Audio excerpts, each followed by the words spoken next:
আমাদের সামনে রমাদান একেবারে চলে এসেছে। আমাদের দোরগোড়ায় রমাদান উপস্থিত, আর কয়েকদিন পরে রমাদান মাস শুরু হবে। এই রমাদান মাস এটা ঈমানদারের জন্য ইবাদতের ভরা বসন্ত। ঈমানদারের জন্য ইবাদতের সবচেয়ে বড় মৌসুম এবং সিজন হলো রমাদান মাস।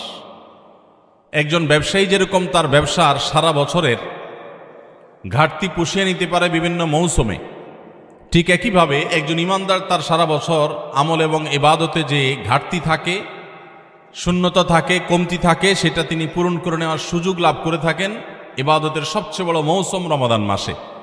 এটা হলো সাইয়্যিদুশ শুহুর বা সকল মাসের মধ্যে সেরা মাস। কোরআনে কারিমে আল্লাহ রাব্বুল আলামিন মাত্র একটি মাসের নাম উল্লেখ করেছেন, কোরআনে অন্য কোনো মাসের নাম উল্লেখ করা হয়নি। যেই মাসের নাম কোরআনে উল্লেখ করা হয়েছে সেই মাসটির নাম হলো রমাদান মাস। এই মাসের মর্যাদা এত বেশি যে আল্লাহ সুবহানাহু ওয়া তাআলা এই মাসেই কোরআন নাজিল করেছেন আমাদের প্রতি। কোরআন একসাথে নাজিল হয়েছে এই মাসেই। আল্লাহ বলেছেন শাহরু রমাদান আল্লাযী উনজিলা ফীহিল কোরআন। রমাদান সেই মাস যে মাসে আল্লাহ তাআলা কোরআন নাজিল করেছেন। মানব জাতির প্রতি আল্লাহর সবচেয়ে বড় নেয়ামতগুলোর একটি হলো কোরআন। আর সবচেয়ে বড় নেয়ামত, সবচেয়ে বড় পুরস্কার, সবচেয়ে বড় বিষয়টা মানুষ দান করে থাকেন সবচেয়ে বড় অনুষ্ঠানে, সবচেয়ে বড় অকেশনে।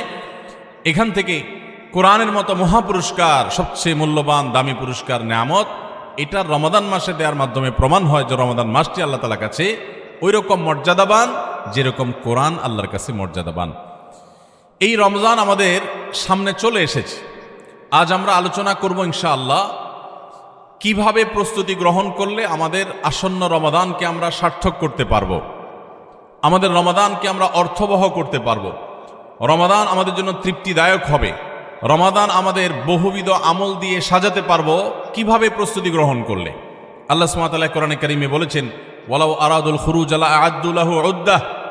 তাবুকের যুদ্ধে নবী সাল্লাল্লাহু আলাইহি সাল্লাম যখন যাওয়ার নির্দেশ দিয়েছেন, মদিনায় থাকা কিছু মুনাফিক তারা সেখানে অংশগ্রহণ করে নাই এবং দুর্বল আপনার কিছু মানুষ মুসলমানদের মধ্যে কেউ কেউ তারা ব্যক্তিগত দুর্বলতার কারণেও তারা যেতে পারেননি। তারা অবশ্য পরে তওবা করেছেন, আল্লাহ তাদের ক্ষমাও ঘোষণা করেছেন। কিন্তু মুনাফিকরা তারা নানা মিথ্যা অজুহাত দিয়েছে যে তারা এই জন্য যেতে পারেনি, ওজন্য যেতে পারেনি, তারা যেতে চেয়েছিল। আল্লাহ তাআলা তাদের খণ্ডন করে বলেছেন ওয়ালাউ আরাদুল খুরুজ লা আ'আদ্দু লাহু উদ্দাহ। মুনাফিকরা যারা তাবুক যুদ্ধে যায়নি তারা এখন নানা অজুহাত এবং খোঁড়া যুক্তি দাঁড় করাচ্ছে যে আমরা এই জন্য যাইনি, ওই জন্য যাইনি, না হলে আমরা যেতাম।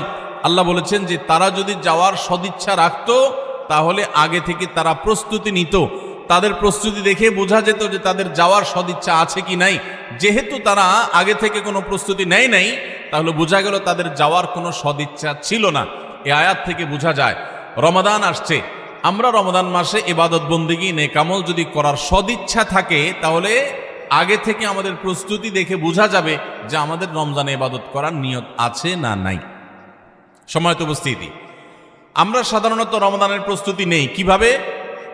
যারা মুদি দোকানদার তারা তাদের দোকানে চিনি, বেগুন, যারা শাকসবজির ব্যবসা করেন অথবা যাদের কাছে ফ্রিজ আছে তারা কাঁচামরিচের দাম বেড়ে যাবে, সবজি কিছু কিছু বেড়ে যাবে, এগুলো সরায় রাখেন।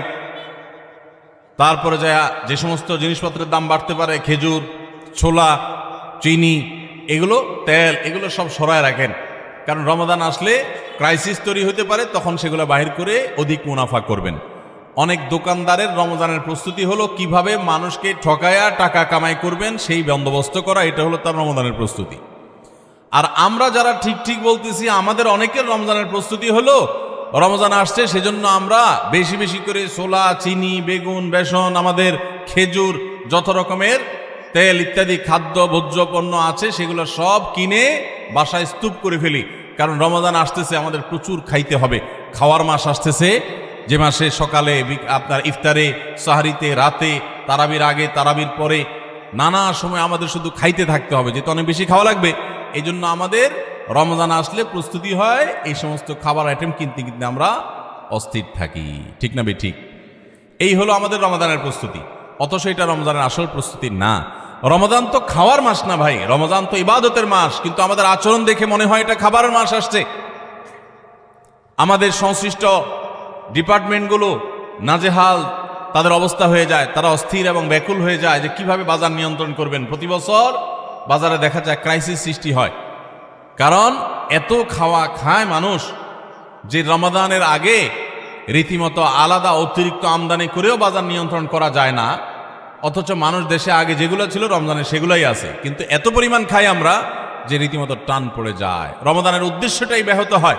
ভাইরা আমার, তো খাবারের প্রস্তুতি নেওয়া, খাদ্য মজুত করা, খাদ্য কেনাকাটা করে স্তূপ দেওয়া, এটা রমাদানের প্রস্তুতি না। রমাদানের আসল প্রস্তুতি কি? আজ আমরা সেরকম কিছু প্রস্তুতির কথা আপনাদেরকে শোনাবো ইনশাআল্লাহ তাআলা। ভাইরা আমার, রমাদানের প্রস্তুতির অংশ হিসেবে আমাদের পূর্বসূরি সোনালী যুগের স্বর্ণ মানব সালাফে সালেহীন তারা রমাদানের 6 মাস আগে থেকে প্রস্তুতি গ্রহণ করা শুরু করতেন, যে রমাদান আসছে, আমাকে ইবাদতবন্দি করতে হবে। মানসিক প্রস্তুতি নিতেন, অপেক্ষা করতেন, প্রহর গুনতেন, ক্ষণগণনা শুরু করতেন, দিন গণনা শুরু করতেন যে কখন রমাদান আসবে আর কখন আমরা ইবাদতবন্দি করব। আর আমাদের অবস্থা হলো আমরা অপেক্ষায় থাকি যে চাঁদ উঠলে শুরু করব, চাঁদ দেখা গেলে তখন এবার আমরা কোরআন তেলাওয়াত, জিকির আজকার, ইবাদতবন্দি শুরু করব। ভাইরা আমার, দাঁড়ায় থাকা একজন মানুষ দ্রুততার সাথে হঠাৎ করে খুব জোরে দৌড় দেওয়া শুরু করতে পারে না। দাঁড়ানো থেকে আগে হাঁটা শুরু করে, এরপর একটু গতি বাড়ায়, তারপরে অনেক স্পিড মানুষ দেয়। একটা গাড়ি যখন দাঁড়ানো থাকে, ওই দাঁড়ানো গাড়িটাকে হঠাৎ করে 100 মাইল স্পিডে চালানো যায় না। আগে 10, 20, 30 স্পিডে চালাইতে হয়, এরপর আস্তে আস্তে উঠাইতে উঠাইতে 100, 150 পর্যন্ত উঠাইতে পারে। আপনি দাঁড়িয়ে আছেন, ইবাদতবন্দি করছেন না, অপেক্ষা করছেন রমাদান আসবে, তখন আপনি দিবেন দৌড়, একেবারে আমল করে শেষ করে ফেলবেন। যারা রমজানের চাঁদ উঠার জন্য অপেক্ষা করে, যে চাঁদ উঠলে কোরআন তেলাওয়াত শুরু করব, চাঁদ উঠলে জিকির আজকার শুরু করব, চাঁদ উঠলে দোয়া দরুদ শুরু করব, রোজা শুরু করব, নফল নামাজ শুরু করব, দান সাদেকা শুরু করব, এদের বেশিরভাগ মানুষের অবস্থা হলো রমজান দেখতে দেখতে চলে যায়, তার ইবাদত আর করা হয় না। এজন্য রমজানের আগে থেকেই যে আমলগুলো আপনি রমাদানে করবেন তার রিহার্সেল করতে হয়, প্রস্তুতি নিতে হয়। তো যে প্রস্তুতিগুলো আমাদের রমাদানকে অর্থবহ করতে পারে, ইবাদত বন্দিগি দিয়ে সাজাতে পারি, আমরা সমৃদ্ধ করতে পারি, এবং যেই রমাদানটা আমার জীবনে যতগুলো রমজান আসছে তার মধ্যে এটা একটা স্পেশাল রমাদান হবে, এই রমজানকে আমি অন্য রমজান থেকে পার্থক্য করতে পারবো, এই রমাদান আমার জন্য অনেক তৃপ্তিদায়ক হবে, এই রমাদান যাওয়ার পরে আমার মনে হবে যে আলহামদুলিল্লাহ এই বছর আমি আল্লাহকে মন ভরে প্রাণ ভরে ইবাদত করতে পেরেছি, তাকওয়া চর্চা করতে পেরেছি, আমার ভালো লাগা কাজ করবে, আমার দিল গাওয়াহ এবং সাক্ষ্য দিবে। সেই রকম রমাদান কাটাতে হলে আপনাকে রমাদানের আগে থেকে অনেকগুলো প্রস্তুতি নিতে হবে। প্রস্তুতি নম্বর 1 নম্বর প্রস্তুতি হলো আমাদের রমাদানের আগ পর্যন্ত, এই যে গত রমজান থেকে এই রমাদান পর্যন্ত বা জীবনের শুরু থেকে এই পর্যন্ত যত পাপাচার আমরা করেছি, যত গুনাহ করেছি, যত অন্যায় করেছি, রমজানে ইবাদত বন্দিগির প্রস্তুতির অংশ হিসাবে সেই গুনাহ এবং পাপাচারগুলো থেকে আল্লাহর কাছে মাপ চাইতে হবে, ইস্তেগফার করতে হবে, ক্ষমা প্রার্থনা করতে হবে, বলতে হবে মাবুদ আমি যে অপরাধী, আমি যে পাপিষ্ঠ, কত গুনাহ করেছি, কত অন্যায় করেছি, তোমার কাঠগড়ার আসামি আমার নামে বহু মামলা হয়ে আছে। এত অপরাধ করার পর রমাদানে যখন আল্লাহ তাআলা রহমত, বরকত, মাগফিরাত, নাজাত, বহুবিধ কল্যাণ তার বান্দাদেরকে দিবেন, পাপিষ্ঠরা তো সাধারণত আল্লাহর এই রহমতগুলো থেকে বঞ্চিত হয়। তো আল্লাহ আমার গুনাহ খাতাগুলো যেগুলো আগে ছিল সেগুলো সব মাফ করে আমার রমাদানে তোমার যে রহমত বরকত নাজিল হবে সেটার জন্য আমাকে একটু উপযোগী করে দাও, আমি যেন পাপিষ্ঠ হয়ে তোমার রহমত থেকে বঞ্চিত না হই। এখন থেকে সেই দোয়া করা, সেই চোখের পানি ফেলা, ইস্তেগফার করা, এটা রমজানের প্রস্তুতির অংশ।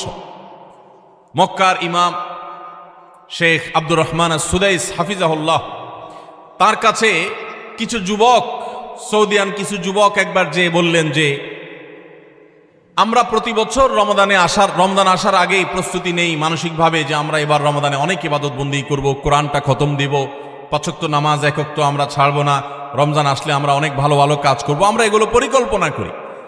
কিন্তু দুঃখের বিষয় হলো দেখতে দেখতে রমজানটা চলে যায়, শেষের দিকে আফসোস হয় এবং একটু খারাপ লাগা কাজ করে, এবং দিন শেষে রমাদান পার হয়ে যায় এবং আমরা আবার অপেক্ষা থাকি, ঠিক আছে তাহলে পরের বছর করব। এভাবে রমজানে আর ইবাদতের তৌফিক হয় না। এত চেষ্টা করি, এত নিয়ত করি, কিন্তু আসলে না, ওই কোরআনটাও ভালো করে খতম দিতে পারি, খতম দিলেও কোনো রকম খতম হয়, সুন্দর করে পড়া হয় না, ধীরস্থিরতার সাথে তেলাওয়াত করা হয় না, নামাজটা ঠিক মতো পড়া হয় না, কোনো ফাঁক দিয়া তারাবি মিস হয়ে যায়, আমার গুনাহ হয়ে যায়, আমি ভালো থাকতে চাই কিন্তু রমাদান ইবাদত করার তৌফিকটা হয় না, কেনই অবস্থা হয়, আপনি আমাদেরকে একটু নসিহত করেন। তখন শেখ সুদাইস হাফিজাহুল্লাহ তিনি তাদেরকে বলেছিলেন যে আমার মনে হয় রমজান যখন শুরু হয়, আল্লাহর অবারিত রহমত যখন ঢেকে ফেলে ইমানদারদেরকে, যারা নিজের পাপাচারে, নিজের কৃতকর্মে, নিজের অপরাধে, নিজের গুনাহের কারণে আল্লাহর রহমত থেকে বহু দূরে সরে গেছে, তারা আল্লাহর রহমতের উপযুক্ততা হারিয়ে ফেলেছে। সেই উপযুক্ততা হারিয়ে ফেলার কারণেই আমরা অনেকেই ইবাদত করতে চাই কিন্তু বেটে বলে হয় না। আমরা অনেক চিন্তা করি, অনেক কিছু করব, কিন্তু হয়ে ওঠে না, রমজানটা চলে যায়, কপাল পোড়া হয়ে যায়। রমজানে যদি ইবাদত করতে না পারেন তো এটা শুধু শখের ব্যাপার না, রমজানে ইবাদত করতে না পারলে তো স্বয়ং নবী সাল্লাল্লাহু আলাইহি সাল্লাম এবং জিবরিলের বদদুয়ার ভাগীদার হবেন। বাউদা মান আদরাকা রমাদান ফালাম ইগফারলাহ ওয়ালাম ইগফারলাহ, যে ব্যক্তি রমজান পেল অথচ তার রমজানের গুনাহ খাতাগুলোকে মাফ করাইতে পারল না, আল্লাহর রহমতের ভাগীদার হতে পারল না, এ তো কপাল পোড়া, এ ধ্বংস অনিবার্য। তাহলে আমরা আল্লাহর রহমত থেকে বঞ্চিত হই, ধ্বংসের দ্বারপ্রান্তে চলে যায়। রমাদানে কত মানুষকে আল্লাহ মাফ করেন, আমি কপাল পোড়ার মতো সেই জায়গায় দাঁড়ায় আছি। আগে যা ছিলাম রমজানও তাই, একটু রোজা রাখলাম, একটু ইফতার করলাম, একটু সাহারি খেলাম, একটু তারাবি টুকটাক পড়লাম, বাস এ হলো আমার রমজান। রমজান চলে যায়, আমার চোখের পানি আসে না, আমার দোয়া আসে না, আমার কান্নাকাটি আসে না, আমার ক্ষমা প্রার্থনা আসে না, আমার তওবা আসে না, আমার ইস্তিগফার আসে না, আমার জীবনটা পরিবর্তন হয় না, আমার সংশোধন হয় না, আমার আত্মশুদ্ধি হয় না, আমি কপাল মতো পড়ার মতো পড়ে থাকি। এর অন্যতম প্রধান কারণ হলো যে আমি সারা বছর পাপাচার করে আল্লাহর রহমত থেকে এত দূরে সরে গেছি যে রমাদানের আল্লাহর এই রহমতের উপযুক্ততা আমার হারিয়ে ফেলেছি। এজন্য শেখ সুদাইস তাদেরকে বলেছিলেন, আমার মনে হয় আমাদের গুনাহ এবং পাপাচারের কারণে আল্লাহর রহমতের উপযুক্ততা আমরা নষ্ট করে ফেলেছি। এই জন্য রমজান আসার আগে প্রস্তুতি হিসাবে আমরা আল্লাহর কাছে চোখের পানি ফেলে দোয়া করে আগের সব গুনাহগুলো মাফ চেয়ে নেই যে আল্লাহ রমজানের রহমতের উপযুক্ত হওয়ার জন্য আমার পূর্বের সব গুনাহ মাফ করে দেন, আমার হালখাতা করে দেন। আমরা যেরকম দোকানদারদের কাছে পুরাতন বাকি সমস্ত টাকা পরিশোধ করে হালখাতা করলে নতুন করে আবার অনেক বাকি দেয় আমাদেরকে, আর আগের টাকা পরিশোধ না করলে নতুন বাকি দেয় না, তো আল্লাহর কাছে আগের গুনাহগুলো মাফ করে নিতে পারলে, মাফ করায় নিতে পারলে নতুন করে রহমতের উপযুক্ততা তৈরি হয়। এই জন্য রমজানের প্রস্তুতির অংশ হিসেবে প্রথম প্রস্তুতির কথা বলেছি, আল্লাহর কাছে আসুন, নিজের কৃত পেছনের সমস্ত গুনাহ, সমস্ত খাতা, সমস্ত ভুল, সমস্ত বিচ্যুতি, সমস্ত ত্রুটি, সমস্ত পাপাচার, সমস্ত জুলুম, যত অন্যায় করেছি, চোখের গুনাহ করেছি, মুখের গুনাহ করেছি, মোবাইলে গুনাহ করেছি, ফেসবুক, ইউটিউব, মোবাইল করেছি, যত গুনাহ করেছি সমস্ত গুনাহ থেকে আল্লাহর কাছে মাফ চাই এবং দোয়া করি, আল্লাহ তুমি সব গুনাহগুলো মাফ করো, তুমি আহকামুল হাকিমিন, তুমি গফুরুর রহিম, তুমি সবকিছু করতে পারো। রমজান আসছে, প্রতিবারই আমার রমজান দেখতে দেখতে চলে যায়, ইবাদত করতে পারি না, এবার আমি তোমার রহমত পেতে চাই মাবুদ, এই জন্য তুমি আমাকে মাফ করে দাও। এই জন্য প্রথম প্রস্তুতি হলো আল্লাহর কাছে তওবা ইস্তেগফার করে নিজের গুনাহগুলোকে ধুয়ে মুছে পরিষ্কার করে রমজানের জন্য রহমতের অপেক্ষা করা। চেষ্টা করবো না ইনশাআল্লাহ? আল্লাহ আমাদের সবাইকে, আমরা যারা আছি, যারা শুনছি, আল্লাহ আমাদের সবাইকে আপনি রমাদান আসার আগে আগে আমাদের গুনাহগুলোকে মাফ করে আপনার রহমত থেকে দূরে সরার মতো যে সমস্ত অপরাধ করে বসে আছি, আল্লাহ সেগুলো থেকে আমাদের ফিরে আসার তৌফিক দেন এবং আমাদের গুনাহ খাতাগুলো মাফ করে দেন। ভাইরা আমার, তাহলে এক নম্বর প্রস্তুতির কথা বললাম, রমজানের প্রস্তুতির অংশ হিসাবে সকল গুনাহ খাতা থেকে আল্লাহর কাছ থেকে মাপ চেয়ে নিজের প্রোফাইলটাকে ক্লিন করে ফেলবো, সব পরিচ্ছন্ন করে ফেলবো, নতুন করে হালখাতা করে রমজানের জন্য শুরু করতে পারি। তাহলে দেখবেন ইবাদতের স্বাদ পাওয়া যাচ্ছে, ইবাদতের তৃপ্তি পাওয়া যাচ্ছে, ইবাদত করতে ভালো লাগার কাজ করছে। আল্লাহ আমাকে, আপনাকে, আমাদের সবাইকে সেই তৌফিক দান করুন। দ্বিতীয় যে করণীয় আছে রমজানের প্রস্তুতির অংশ হিসাবে, সেটা হলো রমজান মাসের যে ফজিলত এবং মর্যাদা আছে, রমজান মাসের রোজার যে মাসলা মাসাইল আছে, এগুলো এখন থেকে শেখা শুরু করতে হবে। তাহলে মানসিকভাবে আপনি প্রস্তুতি নিতে পারবেন যে রমজান আসছে। আপনি রমজান শুরু হওয়ার পরে যদি এবার মাসলা শেখা শুরু করেন, তো শিখতে শিখতেই তো আপনার কয়েকদিন চলে যাবে, একটা মাস দেখতে দেখতে চলে যায়। এই জন্য রমজানের প্রস্তুতির অংশ হিসাবে এখন থেকে রমজানের কি মর্যাদা, রোজার কি মর্যাদা, মানুষকে ইফতার করালে কি লাভ, রমজান মাসে গুনাহ থেকে বেঁচে থাকার অপরিহার্যতা কি রয়েছে, রোজা রেখে যদি আমি গুনাহ করি তাহলে রোজার কোনো লাভ নেই, উপাস থাকার মতো, এগুলো আগে থেকে জানতে হবে, শিখতে হবে, বুঝতে হবে। রমজানের ফাজাইল এবং মাসাইল, রমজানের তাৎপর্য, মাহাত্ম্য, মর্যাদা কি, সেগুলো জানবো এখন থেকে, এবং করণীয় কি সেগুলো আমরা ঠিক করব। আমাদের একটা বক্তব্য ইউটিউবে আছে, রমজানের 27টি স্পেশাল আমল, বিশেষ আমল, এগুলো রমাদানের জন্য স্পেশাল। এই 27টি আমল প্রিন্ট করে বা হাতে কলমে কাগজে লিখে আপনি কোথাও টাঙায় রাখেন। এখন থেকে দেখা শুরু করেন যে 27টা আমলের সবগুলো আমি পুরো মাসব্যাপী করব, কোনটা আমি বাদ দিব না। এখন থেকে প্রস্তুতি নেন। আপনি রমজানের পরে যদি জানতে শুরু করেন তো জানতে জানতেই তো 1 সপ্তাহ চলে যাবে, আর মানতে মানতে আরেক সপ্তাহ চলে যাবে, আপনি ইবাদত করে শান্তি পাবেন না। এই জন্য এখন থেকে রমাদানের মাসাইলগুলো, মাসলা মাসাইলগুলো, ফজিলতগুলো জানা শুরু করেন। ভাইরা আমার, যত ইবাদত আছে ইসলামে, আমার ক্ষুদ্র জ্ঞানে রমাদান এবং সিয়াম, রমজান মাস এবং সিয়াম রোজা সম্পর্কে যত ফজিলত, যত মর্যাদা, যত মাহাত্ম্যের কথা আসছে, এত মাহাত্ম্যের কথা এতগুলো হাদিসে অন্য কোনো আমলের ব্যাপার আর বর্ণিত হয়েছে বলে আমার জানা নেই। এই জন্য রমাদান আসছে ভাই, জীবনে আরেকটি রমাদান আমি পাবো কোনো গ্যারান্টি নেই। কত মানুষ গত রমজানে ছিলেন, এই রমজানে তারা কবরের বাসী হয়ে গেছেন। এই জন্য এই রমজানটা যেন সঠিকভাবে কাটাতে পারি, সেজন্য আগে থেকে, এখন থেকে রমজানের মাসলা মাসাইল জানবেন, সেরকম বই কিনবেন, রমজানের উপযোগী বই পুস্তক কিনবেন এবং ওইরকম ওয়াজগুলো শুনবেন, আলেমদের কাছে বসবেন, মসজিদে আলোচনা শুরু হবে, রমজানের প্রস্তুতি শুরু হবে। আল্লাহ আমাদের সবাইকে তৌফিক দান করুন। 3 নম্বর প্রস্তুতি হলো আমাদের প্রতিজ্ঞা করতে হবে, নিয়াত করতে হবে, এইবারের রমজানে আমি আল্লাহর কাছ থেকে আমার গুনাহগুলো মাফ করাইয়াই ছাড়ব। প্রত্যেক দিন ভাইরা আমার, রমজানের প্রত্যেকটা দিন আল্লাহ তাআলা বহু মানুষকে সাধারণ ক্ষমা ঘোষণা করেন। যাই করছো বান্দা সব মাফ, সাধারণ ক্ষমা ঘোষণা করেন কিছু মানুষকে। সেই সৌভাগ্যবান মানুষগুলোর কাতারে আমি ঢোকার জন্য চেষ্টা করবই করব। এই প্রতিজ্ঞা করা, এটা হলো প্রস্তুতির অংশ, যে এইবারের রমজানকে আমি আর হেলায় হারাতে দেব না, আমি এবার রমজানে আমার গুনাহ মাফ করাইয়াই ছাড়বো। এই প্রতিজ্ঞা এখন থেকে করতে হবে ইনশাআল্লাহ। প্রতিজ্ঞা করবেন তো ইনশাআল্লাহ, যে যেই কোনো কিছুর বিনিময় হোক আল্লাহর কাছ থেকে ক্ষমা আমি আদায় করেই ছাড়বো, আমি আল্লাহর কাছ থেকে ক্ষমা নিয়েই ছাড়বো। এখন আপনি বলতে পারেন যে ক্ষমা যে আমি পেয়েছি তার গ্যারান্টি কি, কিভাবে নিশ্চিত হব? ভাইরা আমার, কোন সালাফ বলেছেন আমাদের দোয়া কোনটা আল্লাহর কাছে কবুল হয়েছে আর কোনটা কবুল হয়নি নিশ্চিত হওয়ার কোনো উপায় আছে কিনা। তো তারা বলেছেন যে যেই দোয়া পর, যেই কান্নাকাটির পর, যে প্রার্থনার পর, যে মুনাজাতের পর আপনার মানসিক প্রশান্তি অনুভব হয়, আপনার মনের মধ্যে এক ধরনের সুখ অনুভব হয়, তৃপ্তি অনুভব হয়, আপনার প্রশান্তির এক বাতাস বয়ে যায়, খুব ভালো লাগা কাজ করে যে আমি দোয়া করেছি, আল্লাহর কাছে চোখের পানি ফেলেছি, কান্নাকাটি করেছি, ভালো করে মনোযোগী দোয়া করতে পেরেছি। এরকম যদি তৃপ্তি অনুভব হয় তাহলে সুধারণা করতে পারেন যে আল্লাহ আপনার দোয়াটা কবুল করেছে।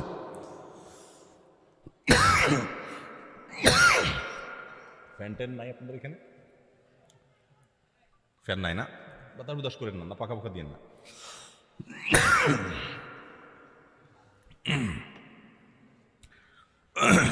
তাহলে রমাদানের প্রস্তুতির অংশ হিসেবে আমরা আল্লাহ রাব্বুল আলামিনের মাগফিরাত এবারের রমজানে আদায় করেই ছাড়বো, এই প্রতিজ্ঞা এখন থেকে করতে হবে। সাধারণ নিয়ত না, প্রতিজ্ঞা, পাক্কা নিয়ত করতে হবে। চেষ্টা করবো না ইনশাআল্লাহ যে আমি আল্লাহর কাছ থেকে আমার গুনাহগুলোকে মাফ করাইয়াই ছাড়বো। যত ত্যাগ করা লাগে, যত স্যাক্রিফাইস করা লাগে করবো, তারপর আমি মাফ করাই ছাড়বো ইনশাআল্লাহ। চেষ্টা করা যাবে না? আল্লাহ আমাদের সবাইকে তৌফিক দান করুন। ভাইরা আমার, 4 নম্বর যে করণীয় আছে আমাদের রমজানের প্রস্তুতির অংশ হিসাবে, সেটা হলো যদি কারোর আগের রমজানের, গত বছরের রমজানের রোজা বাকি থাকে, হতে পারে কেউ অসুস্থ ছিলেন, এত বেশি অসুস্থ হয়ে পড়ছেন যে রোজা রাখতে পারেন নাই, ভাঙতি পড়ছে, অথবা মা বোনদের মাসিকের কারণে রোজা ভাঙতি পড়ে থাকতে পারে, সফরের কারণে রোজা ভাঙতি পড়ে থাকতে পারে। এই ভাঙতি রোজাগুলো এই বছরের রমজানের আগে আগে রেখে দিতে হবে। আম্মা জান আয়েশা রাদিয়াল্লাহু তাআলা আনহা তার ভাঙতি রোজাগুলো পরবর্তী রমজানের আগে আগে রেখে ফেলতেন। এই জন্য রমজানের রোজার প্রস্তুতির অংশ হিসাবে আগের কোনো ভাঙতি বা কাজা রোজা থাকলে এই রমজানের আগে আগে সেগুলো রেখে ফেলা উচিত এবং উত্তম। এটা রমজানের 4র্থ প্রস্তুতি। 5 নম্বর প্রস্তুতি হলো নিজের অন্তরকে শিরক এবং হিংসা থেকে মুক্ত করা।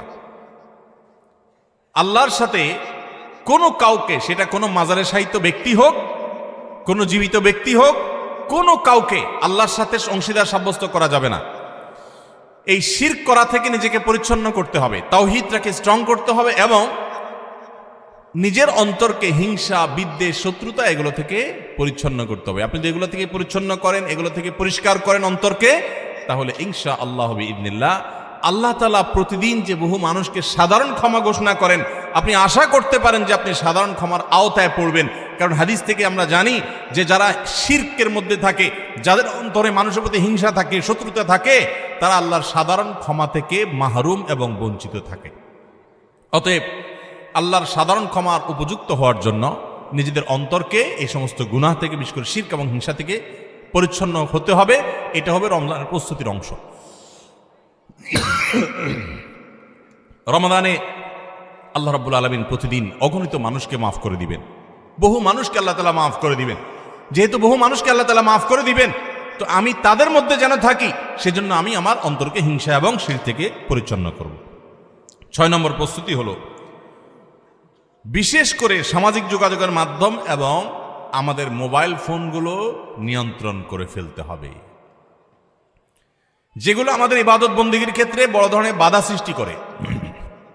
অনেকেই আছি যে সোশ্যাল মিডিয়ার আসক্তিতে আমরা এরকম ভয়াবহ একটা পর্যায়ে, যে আমাদের ইবাদত বন্দেগীর ক্ষেত্রে সবচেয়ে বড় বাধা হলো আমাদের এই ফেসবুকের নেশা, টিকটকের নেশা, ইউটিউবের নেশা, মোবাইলের নেশা, গেমসের নেশা। অন্তত রমজান মাস উপলক্ষে আমরা আমাদের এই সমস্ত বিষয়গুলো থেকে যদি বেরিয়ে আসতে পারি, এটা হবে সবচেয়ে বড় কার্যকর পদক্ষেপ, সবচেয়ে বড় প্রস্তুতি, সবচেয়ে বাস্তবসম্মত প্রস্তুতি। যদি আপনার হিম্মত থাকে, শুনেন, নেক আমল করার জন্য কিছু বুকের বল লাগে, মেরুদণ্ড লাগে, এগুলো সবাই পারে না। এগুলোর জন্য সৎ সাহস লাগে। ইমানদার যুবক, আমার জীবনটা শেষ হয়ে যাচ্ছে, হেয়ালিপনায়, হেলায় পেলায়, যা খুশি তা করে জীবনটা পার করে ফেলছি, এই মোবাইল স্ক্রিনের পিছনে আমার পুরো জীবনটা বরবাদ করে ফেলছি, আর কত? আলাম ইয়ানিল্লাযীনা আমানু আন তাখশা কুলুবুহুম লিযিকরিল্লাহ। আল্লাহ বলেছেন, আল্লাহর স্মরণে অন্তর বিগলিত হওয়ার মতো সময় কি ইমানদারদের এখনো আসেনি?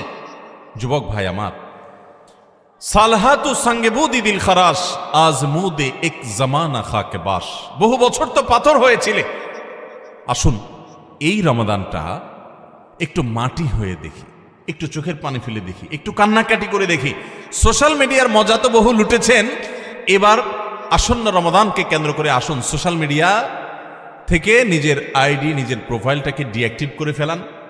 1 মাসের জন্য মরে যাবেন না, একটু কষ্ট হবে, বন্ধু বান্ধবের সাথে বিচ্ছিন্ন হয়ে যাবেন, কিচ্ছু আসবে যাবে না।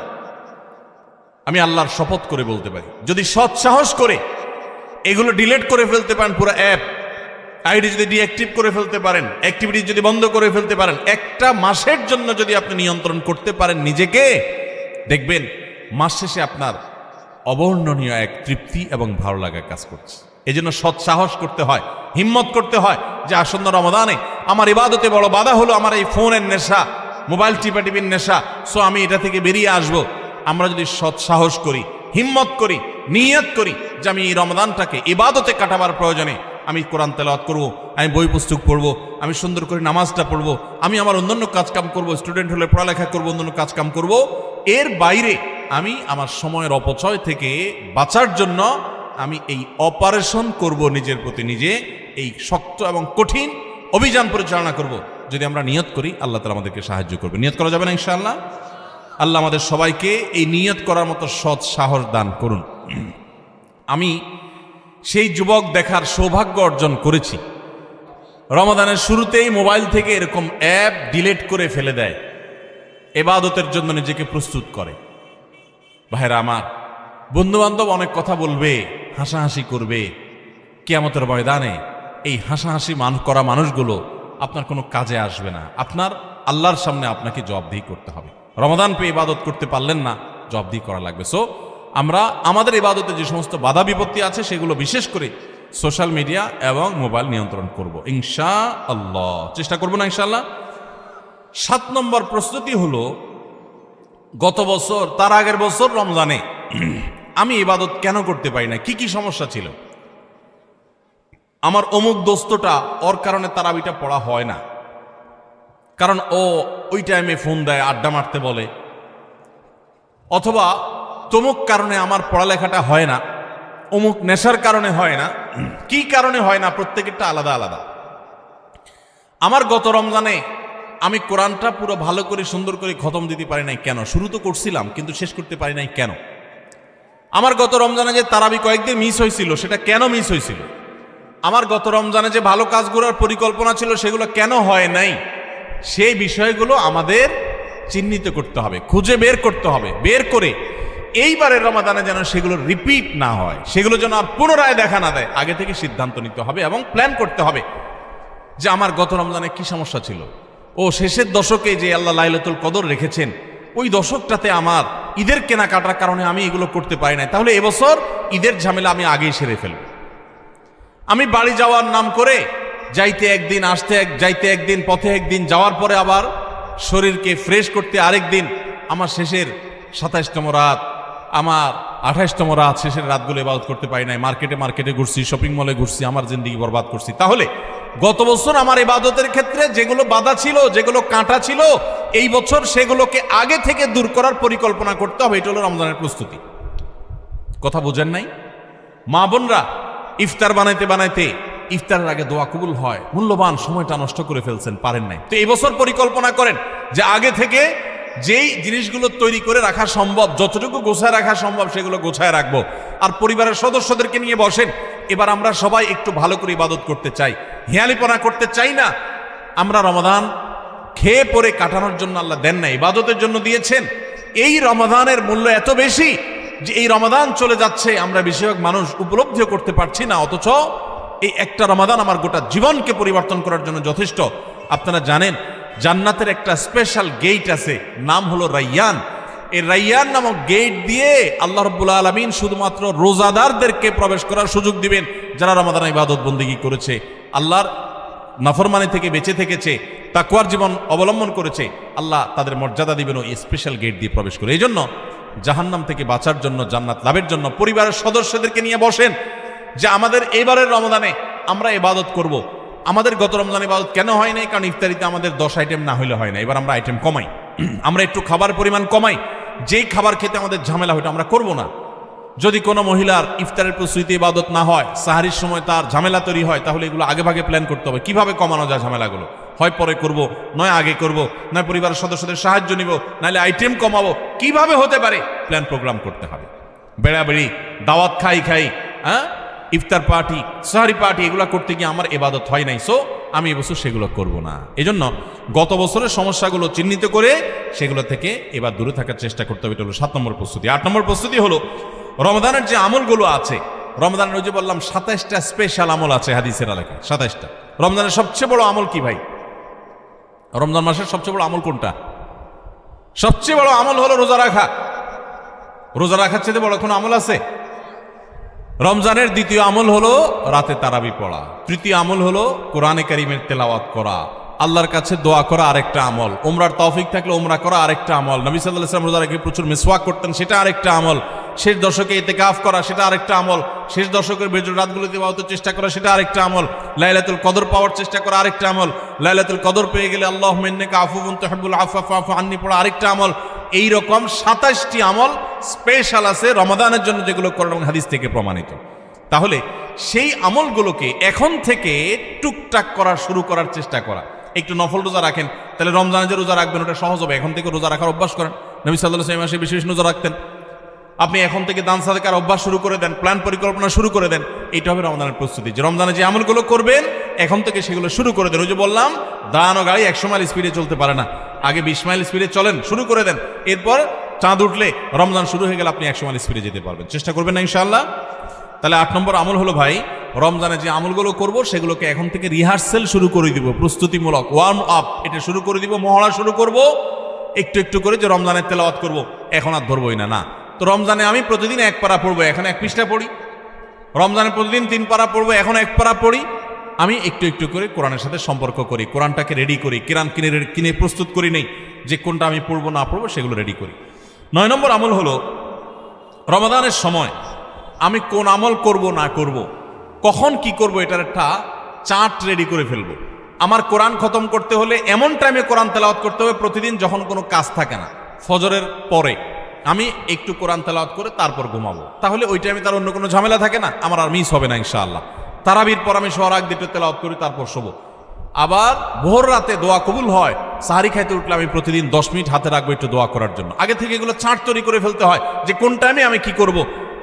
আমার প্রত্যেকটা বিষয়কে যদি এখন শিডিউলের মধ্যে নিয়ে আসতে পারি, ইনশাআল্লাহ রমাদানের যথাযথ প্রস্তুতি গ্রহণ করা হবে এবং দেখবেন আপনার রমাদানে অনেক অর্জন করার সুযোগ আপনি লাভ করেছেন। তাহলে 9 নম্বর প্রস্তুতি হলো চার্ট করা, শিডিউল করে ফেলা, পুরো রমজান মাস কিভাবে কাটাবেন তার সারাদিন সকাল থেকে রাত পর্যন্ত একেবারে পুরো শিডিউল।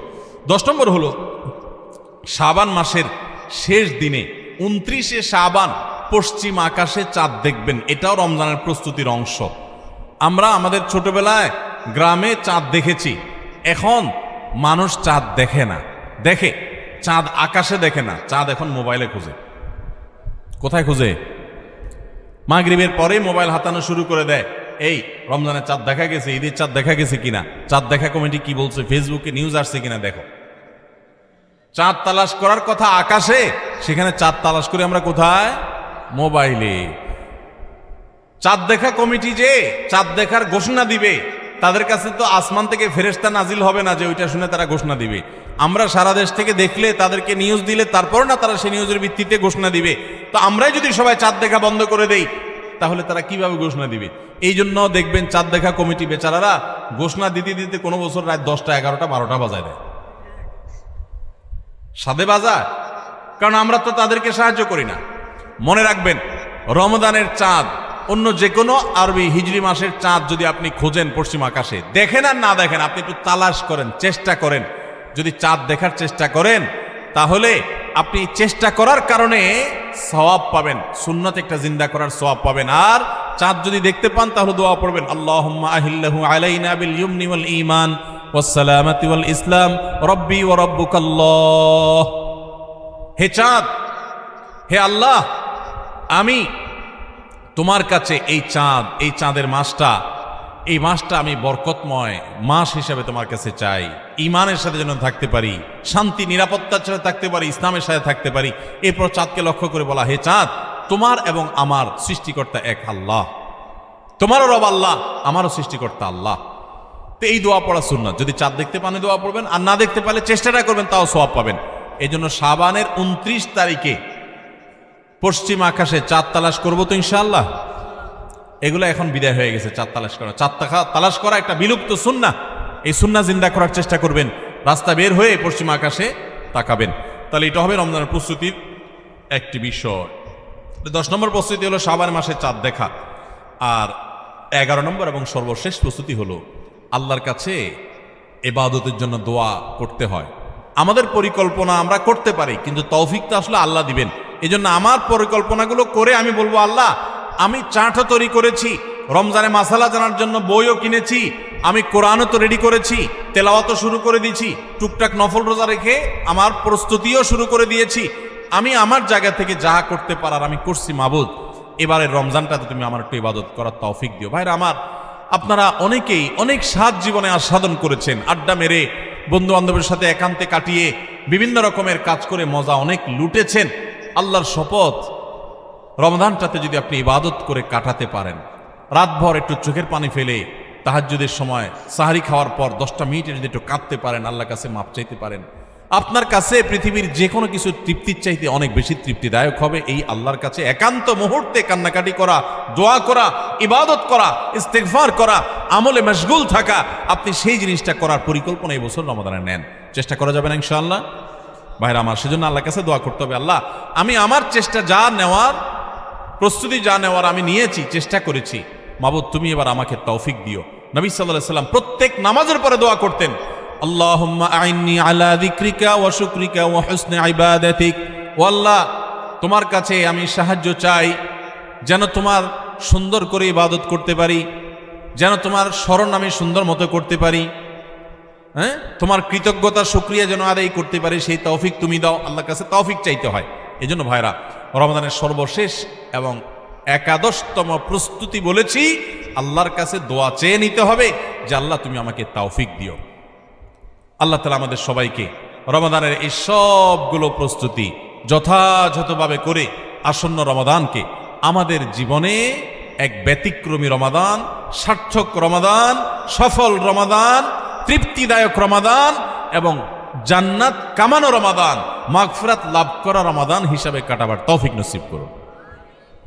খুব দোয়া করবো দিল থেকে ভাই, খুব দোয়া করবো, খুব চোখের পানি ফেলবো যে আল্লাহ রমাদানে যদি ক্ষমা না পাই তাহলে তোমার ফেরেশতার বদদোয়া, তোমার নবীর বদদোয়ার ভাগীদার হইতে হবে। এর চাইতে বড় হতভাগা আর কেউ নাই যে রমজান পাওয়ার পরও ক্ষমা পায় নাই, রমজান পাওয়ার পরও পাঁচ ওয়াক্ত নামাজ ধরতে পারে নাই, রমজান পাওয়ার পরও কোরআন ধরতে পারে নাই, রমজান পাওয়ার পরও তার জীবনে পরিবর্তন হয় নাই, তাকওয়া শুরু করতে পারে নাই। এর চাইতে হতভাগা, এর চাইতে কপাল পড়া আল্লাহর জমিনে আরেকটা নেই ভাইরা আমার। সেজন্য এবারের রমাদানটাকে আমরা একটু নড়ে চড়ে বসে ভিন্নভাবে কাটাবার চেষ্টা করি। আল্লাহ হে আরশে আজিমের মালিক, আপনি আমাদের সবাইকে তৌফিক দান করেন। আমরা চেষ্টা করব না ইনশাআল্লাহ ভাই রমাদানকে সুন্দরভাবে কাটাবার জন্য এখন থেকে প্রস্তুতি নিব না ইনশাআল্লাহ। আমি এক নজরে আবারও আপনাদেরকে এই 11টা প্রস্তুতির কথা বলে দিচ্ছি। সর্বপ্রথম প্রস্তুতি হলো রমাদানে যেন আমি ইবাদতের তৌফিক আল্লাহর কাছ থেকে পাই, রহমত যেন পাই, সেজন্য আমার পেছনের গুনাহগুলো থেকে আল্লাহর কাছ থেকে মাপ চেয়ে নিব। রমজানের প্রস্তুতির অংশ হিসাবে আগেরগুলো মাপ চাই নিব, আল্লাহ আমাকে মাফ করে দাও। বেশি বেশি ইস্তেগফার পড়ব, সাইয়্যিদুল ইস্তেগফার পড়তে পারি। আল্লাহুম্মা আনতা রাব্বি লা ইলাহা ইল্লা আনত, আল্লাহ আপনি আমার রব, আপনি ছাড়া সত্যিকারের কোনো মাবুদ নাই। খালাকতানি, আপনি আমাকে সৃষ্টি করেছেন। ওয়া আনা আবদুক, আমি আপনার গোলাম। ওয়া আনা আলা আহদিকা ওয়া ওয়াদিকা মাস্তাতাতু, যতটুকু পেরেছি আল্লাহ আপনার সাথে কৃত অঙ্গীকার আর ওয়াদাকে রক্ষা করার চেষ্টা করেছি। আউযু বিকা মিন শাররি মা সানাত, আল্লাহ আমি যে সমস্ত অপকর্ম নিজে করেছি আমি আপনার কাছে পানা চাই সেগুলোর ক্ষতি থেকে, এগুলোর কারণে যেন আমি বঞ্চিত না থাকি, রমাদানে কপাল পোড়াদের কাতারে যেন শামিল না হই, আমি যেন তৌফিক পাই। আউযু বিকা মিন শাররি মা সানাত আবু লাকা বিনিআমাতিকা আলাই, আল্লাহ যত নিয়ামত আপনি দিয়েছেন আমি স্বীকার করি। ওয়া আবু লাকা বিযামবি, আমি যত পাপাচার করেছি মাবুদ আমি স্বীকার করি। ফাগফিরলি ফাইন্নাহু লা ইয়াগফিরুদ যুনুবা ইল্লা আনতা, মালিক আপনি ছাড়া আর কেউ পাপাচার মাফ করতে পারে না, এখতিয়ার কারণ নাই, আপনি একটু মাফ করে দেন। আল্লাহর কাছে মাফ চাইব, মাফ চেয়ে রমজানের জন্য প্রস্তুতি নিব, চেষ্টা করবো তো ইনশাআল্লাহ। নাম্বার 2, রমজানের ফাজাইল মাসাইল, মাহাত্ম্য মর্যাদা, মাসলা মাসাইল এগুলো জানার জন্য এখন থেকে সেরকম বই পুস্তক কিনে পড়া শুরু করে দিব, ওইরকম আলোচনা শোনা শুরু করে দিব, জ্ঞান অর্জন করা শুরু করবো রমজান সংক্রান্ত। এটা দ্বিতীয় প্রস্তুতি। 3 নম্বর হলো আল্লাহর কাছে এইবারের রমজানে আমি মাগফিরাত এবং নাজাত পেতে চাই, ক্ষমা পেতে চাই, আল্লাহর রহমত পেতে চাই। এই জন্য দৃঢ় প্রতিজ্ঞা করব যে এবার আমি কিছু একটা করবো ইনশাআল্লাহ, এবং এটা সারাক্ষণ নিজেকে জল্পনা কল্পনা করতে থাকা, প্রস্তুত করতে থাকা মানসিকভাবে। নাম্বার 4 নম্বর প্রস্তুতি হলো আগের বছরের কোনো রোজা ভাঙতি থাকলে সেগুলো আদায় করে ফেলা। 5 নম্বর প্রস্তুতি হলো নিজের অন্তরকে শিরক এবং হিংসা, বিদ্বেষ, শত্রুতা এগুলো থেকে পরিচ্ছন্ন করা। কারো প্রতি দুঃখ আছে, হিংসা আছে, দুঃখটা হিংসার লেভেলে চলে গেছে, তো আপনি সেই হিংসাটা দূর করে ফেলান, সবাইকে মাফ করে দেন, ফ্রেশ হয়ে যান, কারণ রমজান আসছে। সাধারণ ক্ষমা ঘোষণা যখন করা হবে তখন কিন্তু কপাল পোড়ারা, হিংসুকরা পাবে না মাফ। এই জন্য কারোর প্রতি হিংসা রাখেন না, কারোর অকল্যাণ চায়েন না, সবার কল্যাণ কামনা করেন, মনটাকে উদার করে দেন, বড় করে দেন, এতে আপনি সুস্থ থাকতে পারবেন। আর শিরক থেকে নিজেকে বাঁচিয়ে রাখেন, ইনশাআল্লাহ রমজানের সাধারণ ক্ষমার মধ্যে পড়বেন। এটা রমজানের প্রস্তুতির অংশ যে শিরক এবং হিংসা থেকে নিজেকে পরিচ্ছন্ন করলেন। 5 নম্বর প্রস্তুতি। 6 নম্বর প্রস্তুতি হলো সোশ্যাল মিডিয়া, ফেসবুক ইত্যাদি নেশা এবং স্মার্টফোন পারলে গলা চিপে বন্ধ করে ফেলান। 1 মাসের জন্য বাটন ফোনে চলে যান অন্তত, এবং আইডি ডিঅ্যাক্টিভ করে ফেলান। একটু হিম্মত করেন, সৎ সাহস করেন, মরে যাবেন না। একটু কষ্ট হবে, এতটুকু কষ্ট যদি না করেন কোন মুখে আল্লাহর কাছে আপনি জান্নাতের দাবি করবেন? একটু সোশ্যাল মিডিয়াকে 1 মাসের জন্য নিয়ন্ত্রণ করার যদি নিয়ত করতে না পারেন, আল্লাহর কাছে কোন মুখে জান্নাতের আশা করবেন, দাবি করবেন? এই জন্য 6 নম্বর প্রস্তুতি হলো যেই বিষয়গুলো আমার ইবাদতে ব্যাঘাত সৃষ্টি করে, অর্থাৎ এই সোশ্যাল মিডিয়া ইত্যাদি, এগুলোকে নিয়ন্ত্রণ করে ফেলা। 7 নম্বর হলো গত বছর রমজানে বা তার আগের বছরগুলোতে রমজানে আমার ইবাদতে যেসব বাধা ছিল, যাদের কারণে সমস্যা হয়েছে, ওই বন্ধুই আমার বন্ধুত্বের তালিকা থেকে বাদ দিয়ে ফেলতে হবে, ওই সার্কেল আমি ছেড়ে দিতে হবে, ওই আড্ডা আমার ছেড়ে দিতে হবে, ওই কাজ আমার ছেড়ে দিতে হবে। যেই কাজের কারণে আমার রমজানে ইবাদত হয় না, ওই কাজে আমি করব না। 1 মাসের জন্য নিজেকে স্যাক্রিফাইস করতে হবে। এটা রমজানের প্রস্তুতি, এখন থেকে প্ল্যান করে এগুলো বাদ দিতে হবে। এবং 7 নম্বর 8 নম্বর হলো যে রমজানের যে আমলগুলো আছে সেগুলো এখন থেকে একটু একটু করে শুরু করা। কোরআন তেলাওয়াত এখন থেকে শুরু করে দেন, রোজা এখন থেকে, নফল রোজা শুরু করে দেন, এখন থেকে তাসবিহ তেলাওয়াত শুরু করে দেন, এখন থেকে দোয়া দরুদ শুরু করে দেন, তাহলে রমজানে বেশি করে করতে পারবেন। আর যদি তখন করবেন বসে থাকেন, করা আর হবে না। 9 নম্বর প্রস্তুতি হলো যে রমজানে সকাল থেকে রাত পর্যন্ত কিভাবে সময় কাটাবেন, এটার জন্য এখন থেকে রুটিন তৈরি করে ফেলান, রুটিন, এবং সেই রুটিনটা টাঙায় ফেলান, এই রুটিন অনুযায়ী চলবো, এখন থেকে প্ল্যান করে ফেলান। 10 নম্বর হলো শাবানের শেষ দিন 29শে শাবান পশ্চিম আকাশে একটু চাঁদ তালাশ করেন, দেখেন কিনা। রমজানের প্রস্তুতির অংশ হিসাবে। আর 11 নম্বর সর্বশেষ প্রস্তুতি হলো আল্লাহর কাছে দোয়া করবেন। আমরা সবাই দোয়া করব আল্লাহ যেন আমাদেরকে রমাদান মাসটিকে যথাযথভাবে কাটানোর তৌফিক দান করে। চেষ্টা করব না ইনশাআল্লাহ? আল্লাহ আজকের এই মাহফিলে আমরা যারা আছি, আমাদেরকে যারা অনলাইনে দেখছেন দেখবেন, আমাদের সবাইকে আপনি সৌভাগ্যবান মানুষের কাতারে সামিল হওয়ার তৌফিক নসিব করেন। আল্লাহ বহু মানুষকে আপনি মাফ করে দিবেন, আমাদেরকে সেই ক্ষমাপ্রাপ্ত সৌভাগ্যবান মানুষদের কাতারে সামিল হওয়ার তৌফিক নসিব করেন। আল্লাহ যেন গোটা রমজান আমরা কোরআন নিয়ে পড়ে থাকতে পারি, আল্লাহ তোমার তাসবিহ তেলাওয়াতে যেন পড়ে থাকতে পারি, আমরা যেন দোয়া মুনাজাতে পড়ে থাকতে পারি, আমরা যেন চোখের পানি ফেলতে পারি, যেন তাহাজ্জুদ পড়তে পারি, ভোর রাতে দোয়া করতে পারি, সকল নেকামল দিয়ে যেন রমজানটাকে সাজাতে পারি, পরিতৃপ্তির রমজান যেন সাজাতে পারি। সকল খারাপ বন্ধু, খারাপ সংস্রব, খারাপ আড্ডা, খারাপ সার্কেল সবগুলোকে তোমার জন্য ত্যাগ করে আমরা যেন একান্ত তোমার হয়ে যেতে পারি। আল্লাহ এই রমজানটা আমাদেরকে সেভাবে কাটানোর তৌফিক দান করো। সবাই চেষ্টা করবো তো ইনশাআল্লাহ। জাযাকুমুল্লাহু খায়রা ওয়া আখিরু দাওয়ানা আনিল হামদুলিল্লাহি রাব্বিল আলামিন।